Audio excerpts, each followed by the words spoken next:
Pemirsa, lagi dan lagi Israel tidak menghormati hukum internasional, hak asasi manusia, apalagi kemanusiaan. Pada Senin 18 Mei 2026, Angkatan Laut Negara Zionis itu mencegat dan kemudian menahan rombongan pelayaran kemanusiaan Global Sumut Flotilla. 5 warga negara Indonesia termasuk 3 jurnalis ikut menjadi korban penculikan. Inilah editorial Media Indonesia edisi Rabu 20 Mei dengan tema Bebaskan WNI Aktivis Flotilla. Bersama saya Glorinata. Pemirsa, Anda juga bisa berpartisipasi dan berinteraksi langsung melalui telepon interaktif di nomor 021 583 9900 dan pagi hari ini telah hadir bersama dengan saya anggota media Dewan Redaksi Media Group Indra Maulana. Selamat pagi Mas Indra. Ya, selamat pagi Glory. Ya, pagi ini Mas Indra editorial menyoroti terkait dengan Israel ini bukan pertama kali mencegat kemudian menahan dan juga menculik aktivis dari internasional misi kemanusiaan GSF. Saya setuju sekali dengan opening Glory tadi yang menyebutkan bahwa bukan kali ini saja Israel melanggar lagi yang namanya hukum internasional, hak asasi manusia, apalagi kalau bicara soal kemanusiaan sudah pasti dilanggar oleh Zionis Israel. Tapi pertanyaan publik seluruh dunia juga bertanya kenapa Israel bisa terus melakukan itu ya. Nah, ini yang juga kemudian menjadi PR secara internasional, termasuk salah satunya Indonesia ketika di amanat konstitusinya mendukung tentang menentang segala bentuk penjajahan dan mendukung perdamaian abadi ya. Kalau kita lihat di alinea 1 pembukaan Undang-Undang Dasar 45 ya, bahwa kemerdekaan ialah hak segala bangsa dan oleh sebab itu maka penjajahan di atas dunia harus dihapuskan. Begitu juga di alinea keempatnya bahwa Indonesia ikut melaksanakan ketertiban dunia yang berdasarkan kemerdekaan, perdamaian abadi dan keadilan sosial. Sekali lagi ini adalah PR seluruh rasa kemanusiaan di seluruh negara di dunia ini terhadap kenapa Israel masih bisa melakukan hal-hal yang sifatnya tadi itu disebutkan melanggar hukum internasional, kemudian hak asasi manusia, apalagi soal kemanusiaan.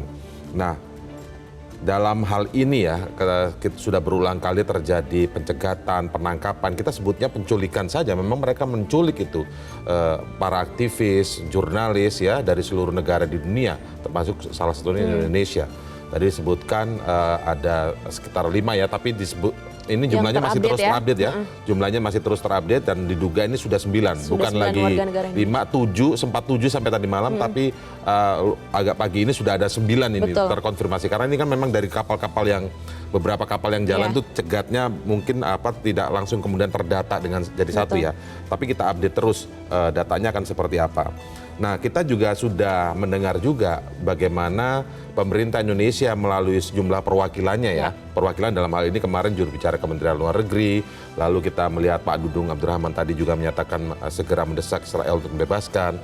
Tapi kita juga berharap pimpinan negara tertinggi saat ini yang kita berharap kepala negara Presiden Prabowo Subianto juga ikut berbicara untuk mendesak pembebasan para aktivis dan jurnalis dari Indonesia yang ikut pada gerakan Global Sumut Flotilla ini yang tujuannya kan ini sebenarnya tujuan kemanusiaan misinya kalau kita melihat ya GSF ini ya Global Sumut Flotilla ini yaitu menembus blokade. Bukan untuk kemudian pro kepada A dan B, tetapi menembus blokade untuk menyalurkan bantuan kemanusiaan kepada orang-orang yang lemah, korban dari perang ini, konflik ini begitu ya, untuk bisa diberikan bantuan kemanusiaan dan itu wajar di seluruh dunia, bukan hanya wajar bahkan sering dilakukan. Bagaimana memberikan bantuan makanan untuk anak-anak, perempuan, orang tua yang lemah dan lain sebagainya, itu kan kemanusiaan. Harusnya dalam perang pun tidak ada seperti itu masuk pada kejahatan perang ya, kriminal. Belum lagi kalau kita bicara tentang batas laut, pencegatan ini dilakukan juga tidak di wilayah yang disebut diklaim wilayah Israel juga. Ini di luar itu dan masih jauh. Harusnya kita dengan kepala negara kita Presiden Prabowo Subianto yang juga tergabung dalam Board of Peace begitu ya, itu bisa memberikan dampak dan ini kalau beberapa pihak menyebutkan ini ujian efektivitas bergabungnya kita dalam Board of Peace. Baik, kita akan membahas lebih lanjut. Sebelumnya pemirsa, mari kita simak inilah editorial Media Indonesia, Bebaskan WNI Aktivis Flotilla.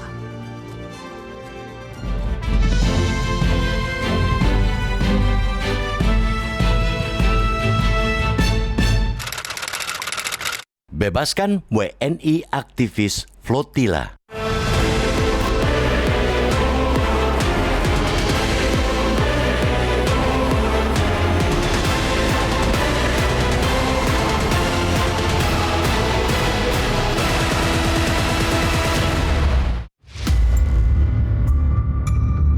lagi dan lagi, Israel tidak menghormati hukum internasional, hak asasi manusia, apalagi kemanusiaan.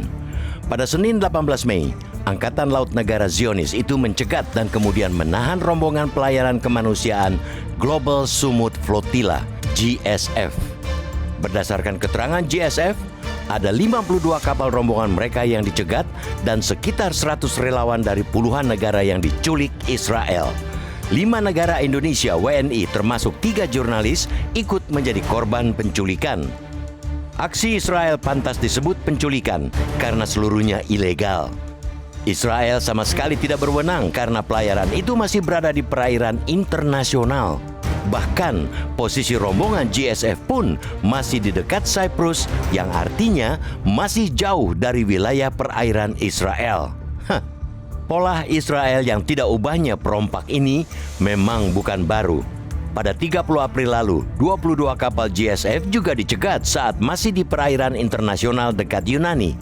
Saat itu sedikitnya 34 aktivis diculik dan baru 10 Mei lalu aktivis tuntas dibebaskan. Israel juga melakukan pencegatan yang sama pada pelayaran pertama GSF tahun lalu. Saat itu, aktivis dunia Greta Thunberg juga ikut ditahan. Meski gaya seperti itu sudah menjadi tipikal Israel, jelas aksi tersebut tidak bisa didiamkan. Begitu juga, meski GSF adalah pelayaran dan inisiatif sipil untuk Gaza, pemerintah negara-negara yang warganya ikut menjadi korban harus serius merespons. GSF adalah cerminan perlawanan dunia terhadap kesewenang-wenangan Israel. Bahkan, simbol perlawanan terhadap penjajahan dan berbagai penindasan modern. Dengan total 461 relawan dari 55 negara yang ambil bagian dalam pelayaran GSF, itu menunjukkan bahwa banyak warga sipil dunia masih mau bersatu. Betapapun konflik antar negara regional bahkan global meruncing, warga sipil masih saling percaya. Mereka juga tetap percaya pada kekuatan dari gerakan bersama.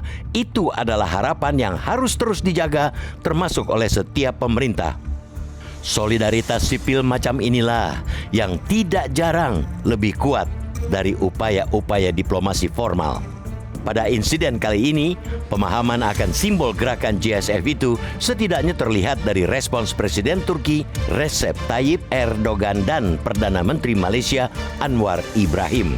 Tidak diwakili kementeriannya, Erdogan dan Anwar secara langsung mengecam Israel. Mereka juga menyatakan telah mengupayakan sejumlah langkah untuk pembebasan segera para aktivis. Anwar, yang 16 warganya ikut ditahan Israel, menyatakan GSF tidak boleh dihalangi hanya karena membawa suara kemanusiaan dan bantuan kemanusiaan bagi rakyat Palestina. Pemerintah Indonesia juga telah mengeluarkan pernyataan melalui juru bicara Kementerian Luar Negeri. Selain membuat pernyataan kecaman keras bersama 9 negara lainnya, pemerintah Republik Indonesia mendesak pemerintah Israel untuk melepaskan 5 WNI itu. Kita mengapresiasi respons tersebut, tapi kita juga tak boleh lelah mendesak pemerintah untuk lebih aktif mendorong pembebasan para relawan. Perlindungan terhadap WNI merupakan tanggung jawab pemerintah pada amanat Undang-Undang Dasar 45. Selanjutnya kita juga berharap Presiden Prabowo Subianto melalui keanggotaan Indonesia di Board of Peace juga dapat membantu mengatasi situasi seperti ini. Tidak hanya itu, semestinya Indonesia juga dapat menggunakan jalur diplomasi bilateral dengan Amerika Serikat. Meski setiap kerjasama memiliki tujuan formal yang berbeda, seharusnya diplomasi yang sudah dijalin juga dapat membantu di situasi krisis. Itulah sejatinya tujuan besar dari hubungan diplomasi. Rangkaian kerjasama ibarat titik-titik yang seharusnya terangkai menjadi tali yang solid. Kesolidan itulah yang diharapkan bisa menguatkan tekanan kepada Israel sekaligus mempercepat pembebasan WNI yang diculik.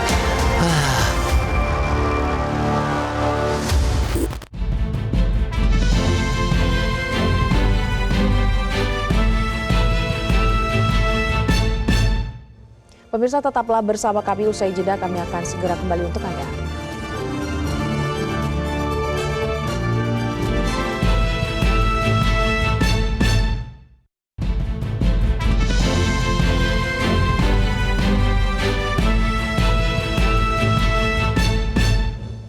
Pemirsa, terima kasih Anda kembali bersama kami, dan sebelum kami lanjutkan pembahasan terkait dengan topik hari ini, sudah ada penelpon Bapak Agus Arianto dari Jakarta. Selamat pagi Pak Agus.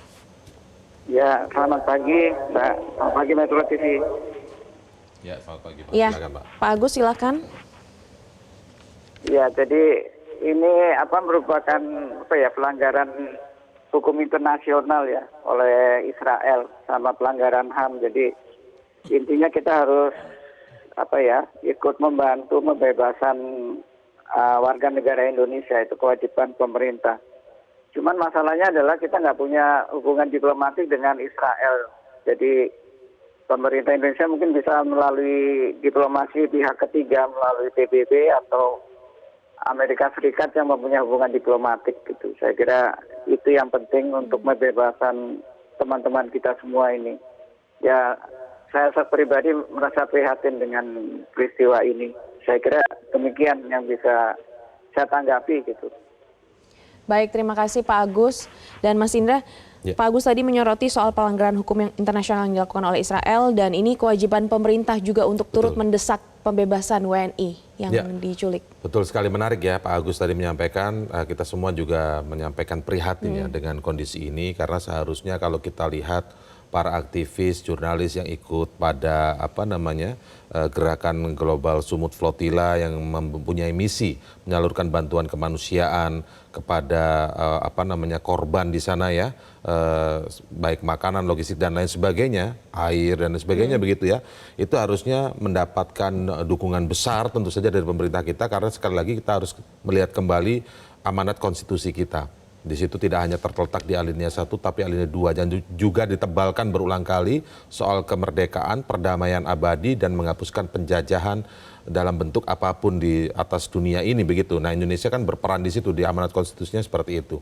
Maka para jurnalis, aktivis Indonesia yang ikut terlibat dalam Global Sumut Flotilla ini harusnya mendapatkan prioritas penyelamatan sekarang ini. Begitu. Nah, kita sudah melihat memang apa yang sudah disampaikan oleh pemerintah kita melalui juru bicara Kementerian Luar Negeri, kemudian ada Kepala dari Staf KSP, Kepala Staf Presidenan Pak Dudung Abdurrahman ya, sudah menyampaikan. Ya. Tetapi memang karena kita sifatnya adalah prioritas dan ini adalah amanat konstitusi, maka selain juga pemerintah bertanggung jawab untuk keselamatan warga negara Indonesia secara umum begitu ya.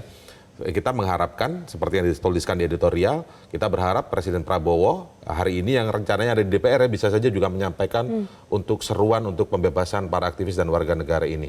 Kenapa demikian? Karena dampaknya pasti beda kalau kepala negara yang mengutarakan ini secara terbuka, secara langsung begitu ya. Apalagi kalau kita lihat juga tadi menarik yang disampaikan oleh Pak Agus begitu, yang menyebutkan bahwa kita tidak punya hubungan diplomatik. Yang tidak punya hubungan diplomatik bukan hanya Indonesia dengan Israel ya, ada Malaysia. Tapi Malaysia juga mampu melakukan upaya pembebasan warganya waktu di periode sebelumnya ya, untuk pelayaran GSF ini yang juga cukup banyak jumlahnya, tapi tidak punya hubungan diplomatik dan mampu melakukan pembebasan. Caranya betul tadi yang disampaikan oleh Pak Agus juga. Ini Pak Agus mungkin juga sudah banyak memahami tentang geopolitik mungkin ya. Kalau ketika tidak ada hubungan diplomatik maka memakai proksi atau negara yang bisa menghubungkan. Dalam hal ini misalnya Indonesia kan juga tergabung dalam Board of Peace. Kemudian kita lihat juga Presiden Prabowo disebutkan begitu dalam berbagai pemberitaan ya ketika bertemu dengan Presiden Amerika Serikat Donald Trump, di mana Amerika Serikat adalah dianggap sebagai sekutunya Israel begitu ya. Artinya ini kan bisa melalui Amerika Serikat. Nah, sekaranglah ini yang disebut sejumlah orang, ini ujian tanda kutip efektivitas hubungan kita di BOP maupun dengan Amerika Serikat. Bagaimana kita mampu cepat untuk bisa kemudian membebaskan. Tidak hanya itu yang diharapkan Glory begitu ya. Pembebasan warga negara kita dalam hal ini para aktivis dan juga jurnalis, tetapi juga yang lebih besar lainnya bisa dibawa juga oleh pemerintah kita melalui Presiden Prabowo. Misalnya, kalau untuk penyaluran bantuan kemanusiaan kenapa tidak sih? Kenapa harus dihalangi? Dan ini kan tidak mempengaruhi status politik negara-negara yang disebutkan Israel maupun Palestinanya. Tetapi ini kan lebih pada bantuan kemanusiaan. Mungkin di situ juga bisa digunakan melalui forum BOP-nya itu, buka saja blokade itu. Kenapa enggak? Ini kan hanya bantuan kemanusiaan. Ini kan sifatnya lebih kepada, ya kemanusiaan kan tidak ada batas. Tidak ada border di situ harusnya. Kalau apalagi kalau dalam kondisi sekarang adalah kondisi gencatan senjata yang disepakati adalah penghentian pertempuran, kemudian juga menjamin kebebasan, menjamin apa namanya kemanusiaannya. Ya. Kenapa itu semua dilanggar gitu? Posisinya di situ. Kalau soal konflik politik wilayahnya itu biarkan jadi urusan yang berbeda begitu. Nah, kan itu bisa dimanfaatkan oleh pemerintah Indonesia. Nah, kita tentu berharap yang paling prioritas adalah bagaimana membebaskan para aktivis dan jurnalis warga negara Indonesia yang ditahan diculik oleh Israel atau Zionis hari ini. Itu tujuan pertamanya ya? Tujuan utamanya prioritasnya karena di situ ada selain amanat konstitusi juga memang perlindungan terhadap warga negara. Yang kedua bisa lebih besar lagi, kan pelayaran ini bukan mereka penyelundup, bukan apa, ini kan bantuan kemanusiaan dan itu dari berbagai negara. Kenapa sih nggak ikut dibuka saja? Ini juga mungkin kesempatan, peluang buat negara kita, pemimpin negara kita bahwa kita memang berbicara BOP itu adalah memang Board of Peace, perdamaian.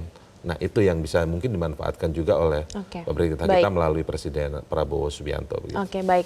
Kita akan bahas selanjutnya usai jeda berikut ini, tetaplah bersama kami.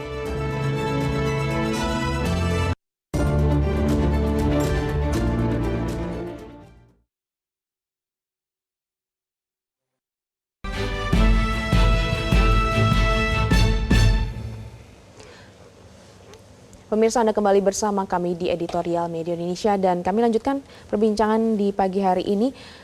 Mas Indra dalam editorial pagi ini menyebut Israel bertindak sebagai perompak. Apakah saat ini secara keseluruhan dunia internasional sudah mulai menormalisasi tindakan militer Israel?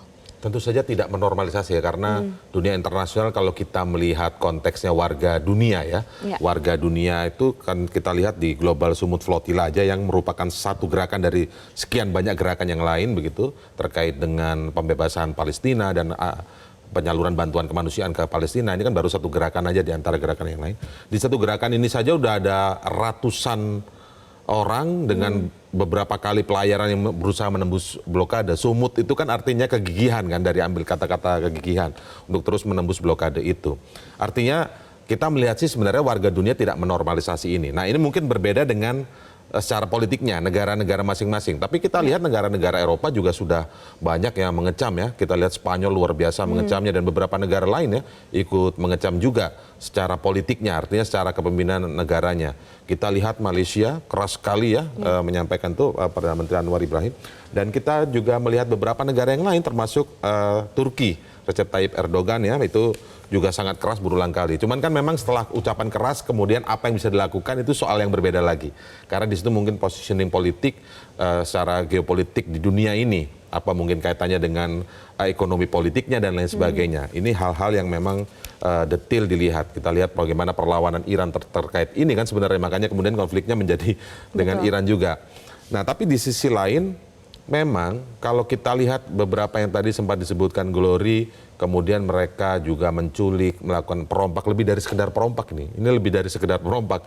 Lebih parah lagi. Kalau perompak itu kan lebih motifnya pada soal hal ekonomi, urusan perut ya. Tetap salah, tapi ada urusannya clear. Kalau ini kan kita tidak tahu ini apa ini sebenarnya. Yang dimau apa oleh kaum Zionis ini, kita nggak ngerti juga.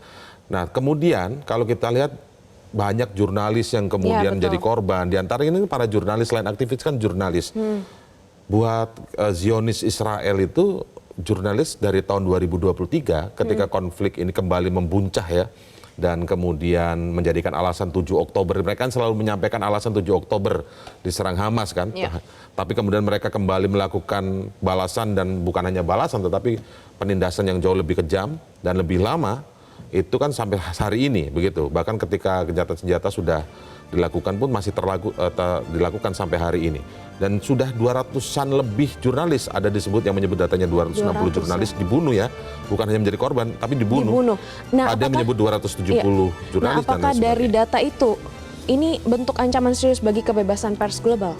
Ya kebebasan pers di mata Zionis sebenarnya ini yang kemudian memang bermasalah. Kalau di negara-negara dunia lain saya kira sih tetap sama ya, kebebasan pers itu dihormati, hargai karena ini adalah apa namanya pilar demokrasi juga. Kalau Indonesia sebut pilar keempat demokrasi.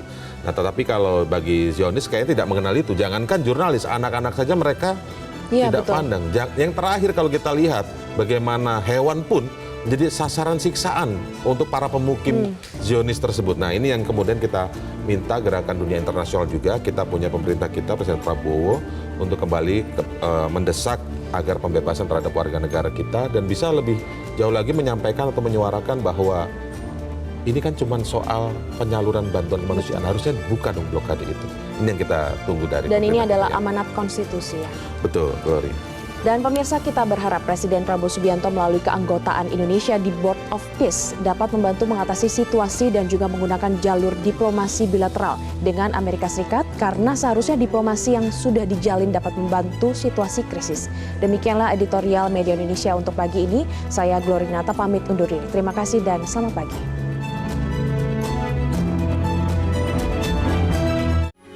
Metro TV. Jelajahi cara baru mendapatkan informasi. Download Metro TV Extend sekarang.